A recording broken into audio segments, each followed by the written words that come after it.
j'ai eu l'honneur d'avoir une il y a 6 ans, disons, qui vraiment il s'est passé pas mal de choses depuis. Et puis donc il y a ce fameux petit livre préfacé par Jean-Michel Jarre, travaillant de A à Z.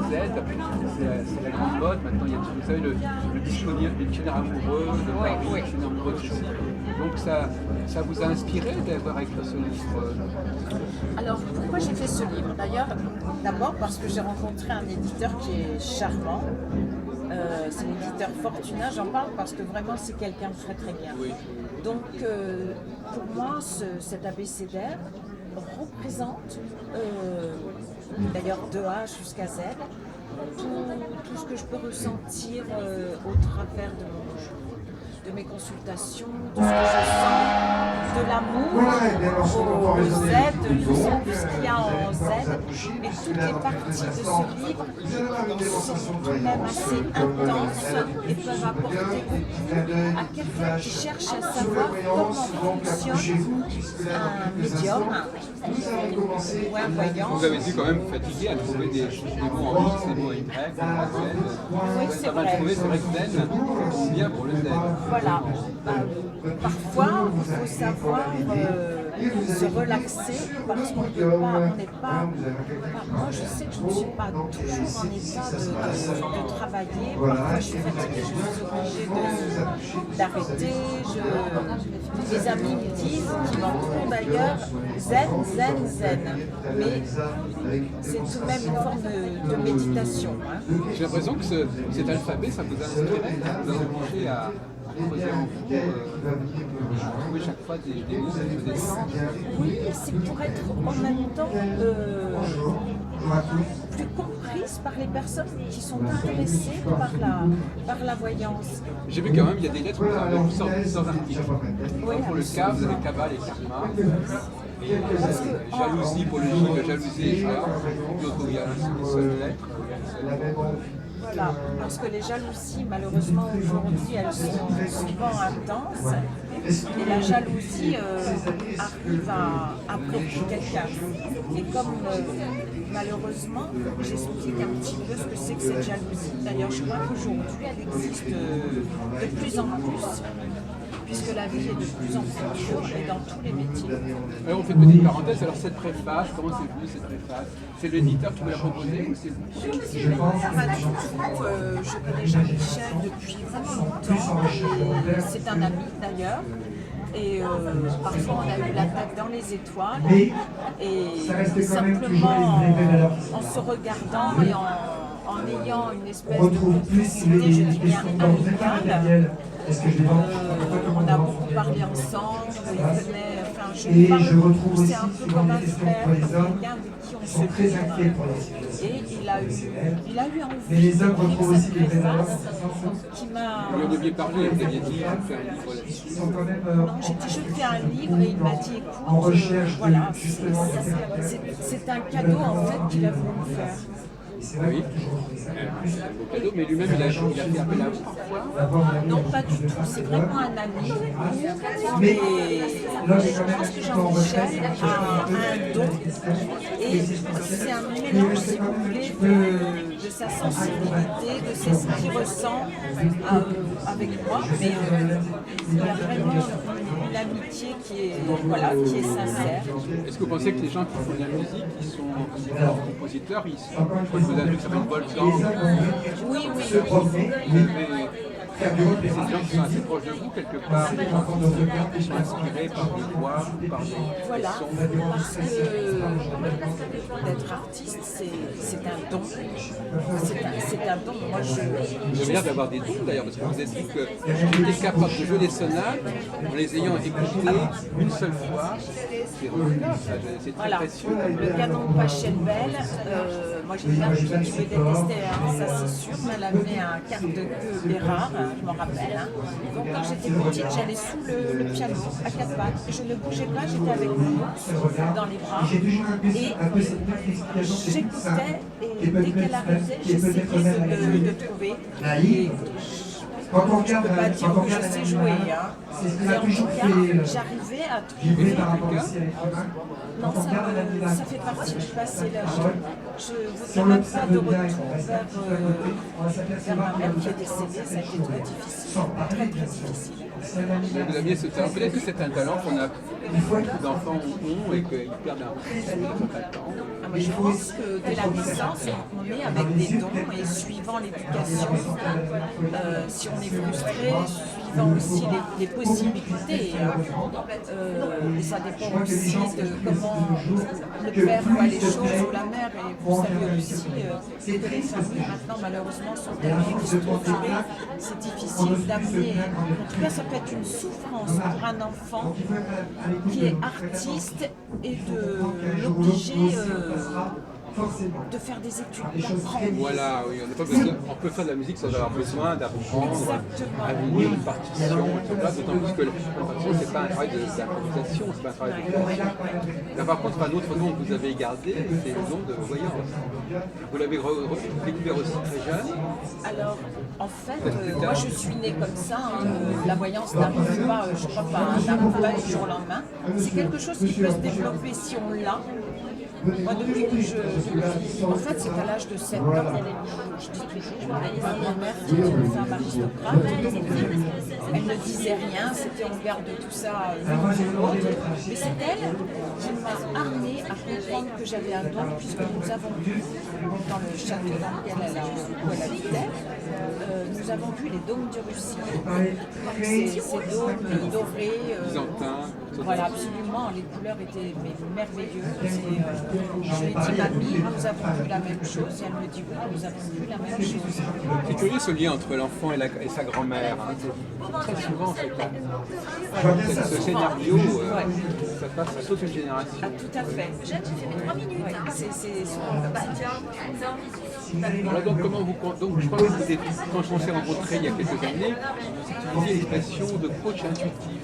Est-ce que c'est un terme que vous utilisez toujours ou qui a été un petit peu changé? Coach intuitif, en fait, j'ai fait des séminaires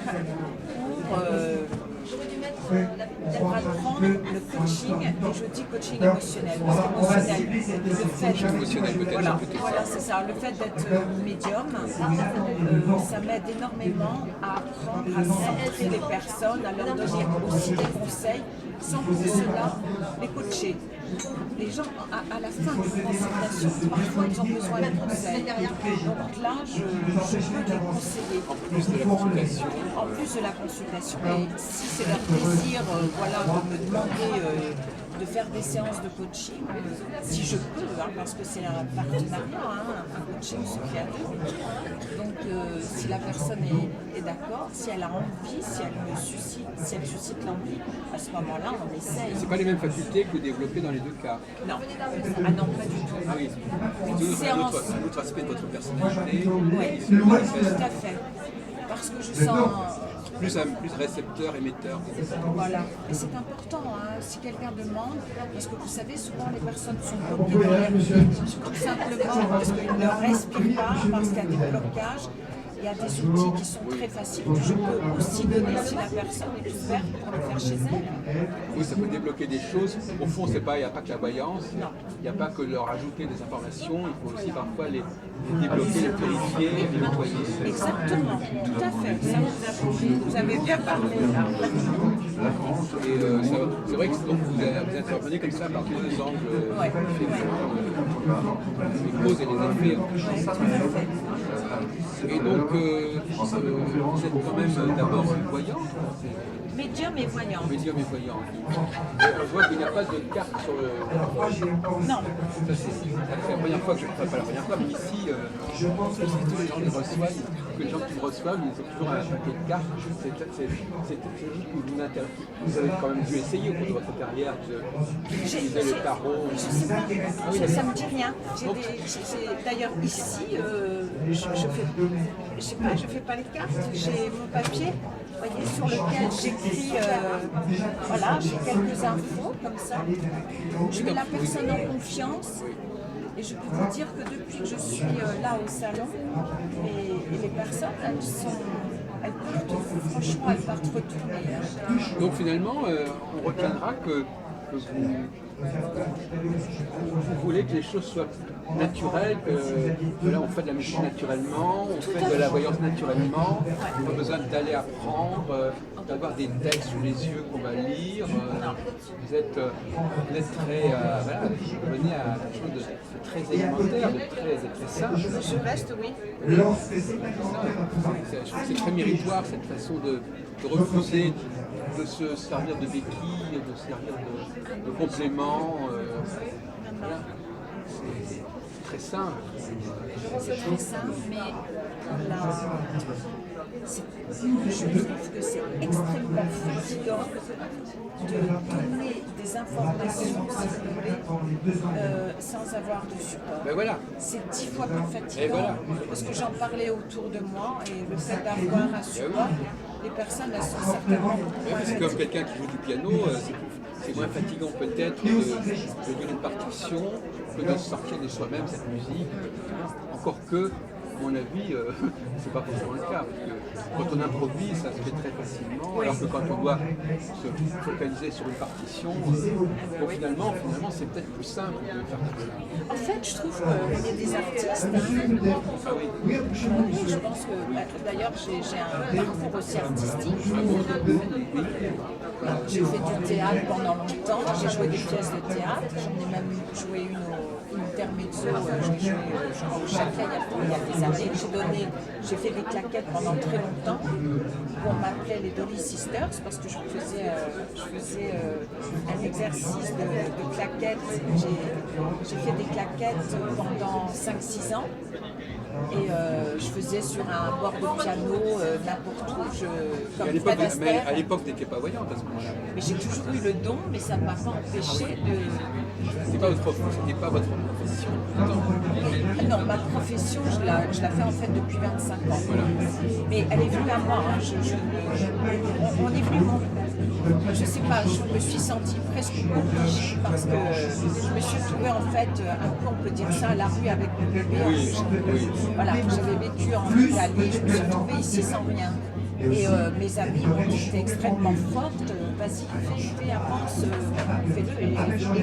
Et j'ai eu peur d'avancer, d'aller dans la vie des gens, et puis je me suis dit, c'est presque une incursion, j'ai peur si je me trompe. Voilà, je suis allée en une intrusion, pardon.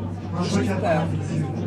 Et dès que j'ai commencé, j'ai retrouvé des enfants par téléphone.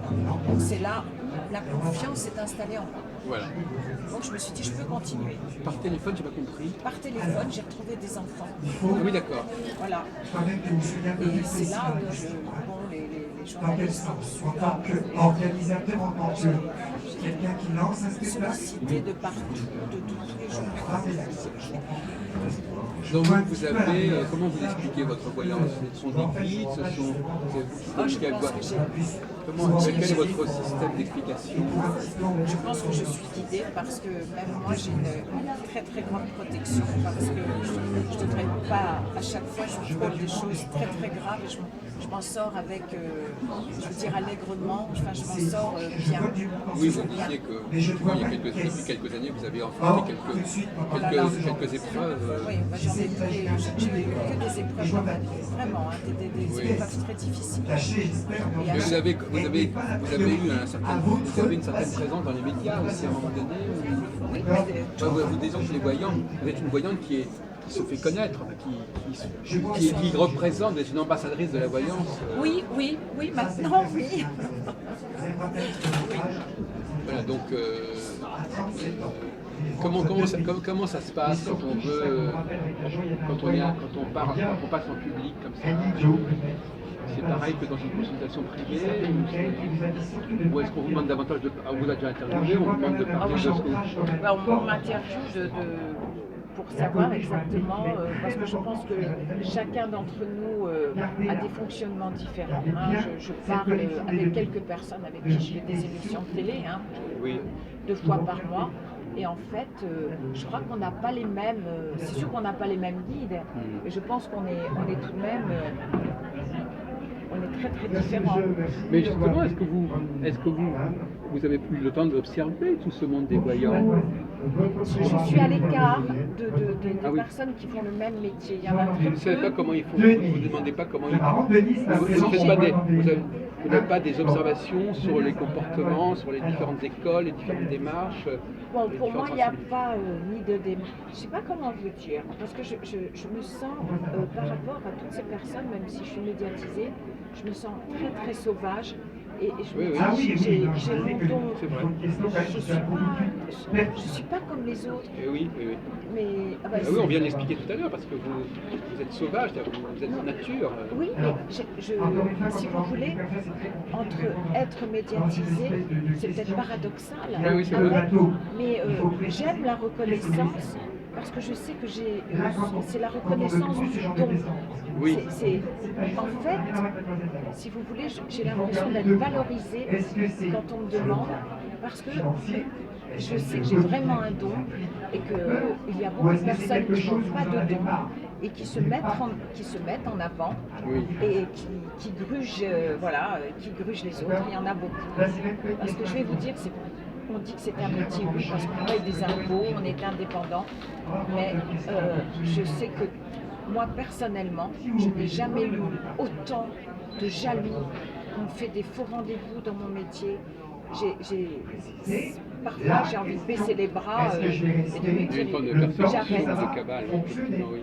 Oui, non, mais effectivement, vous avez, voilà, ça vient de vous, ça sort de vous.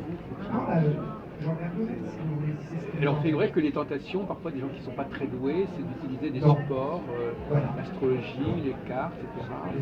Et quelque part, ils jouent un peu aux voyants. Ils ne sont pas. Ah, il y en a qui jouent, il y en a qui sont. C'est des outils, c'est des kits pour devenir voyants, Oui, non, pour mais donner l'impression.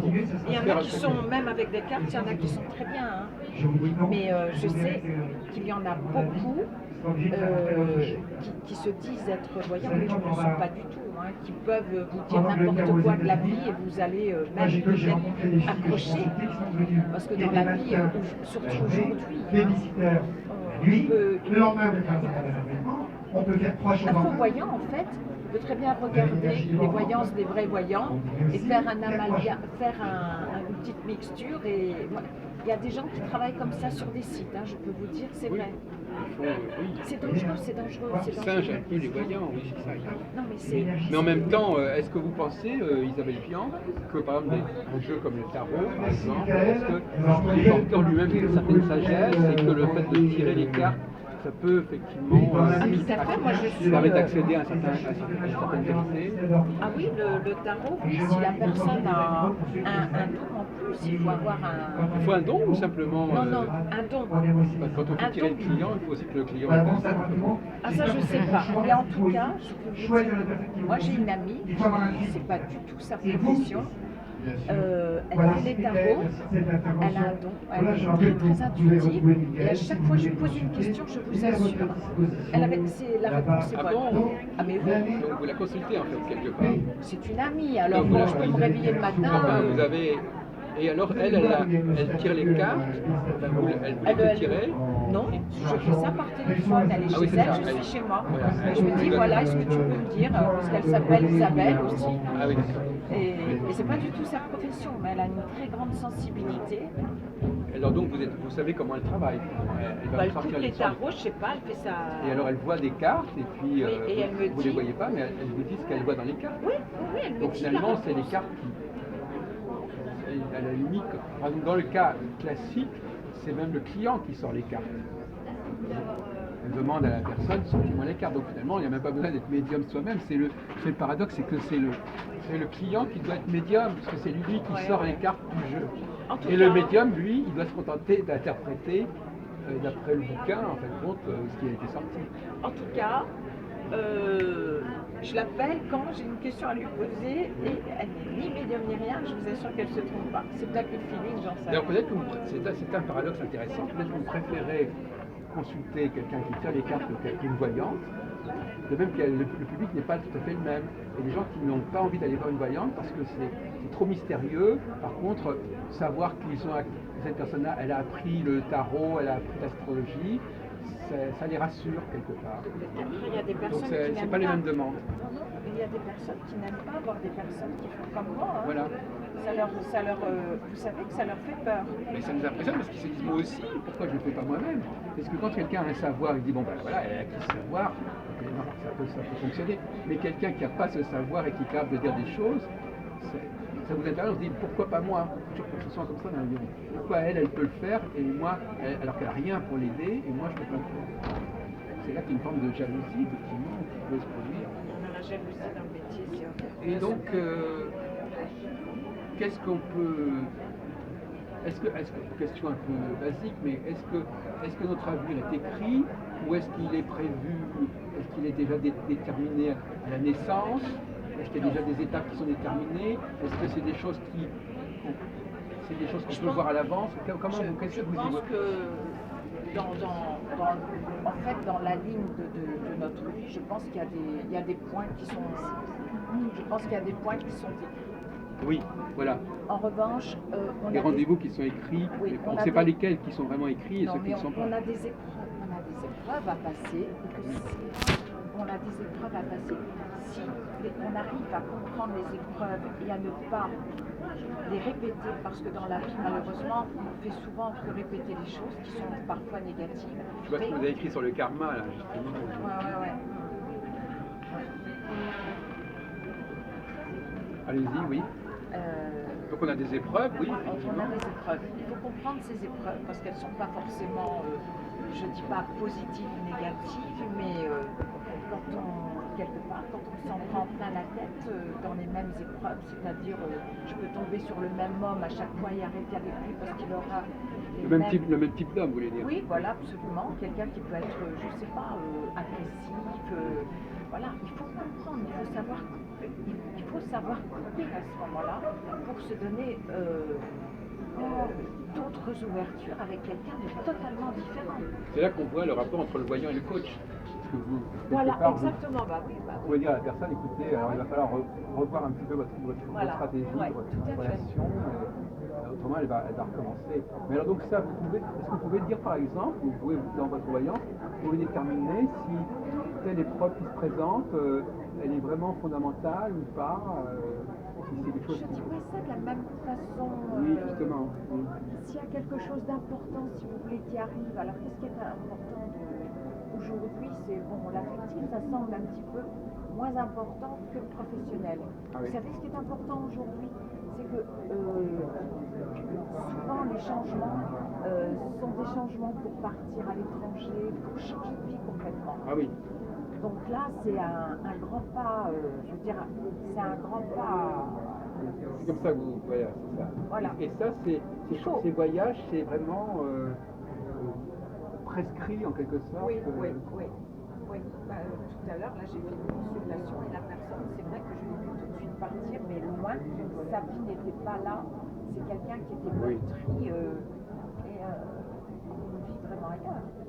Mais alors, qu'est-ce que vous pensez? C'est comme mon amie, là, qui est derrière le rideau. Oui.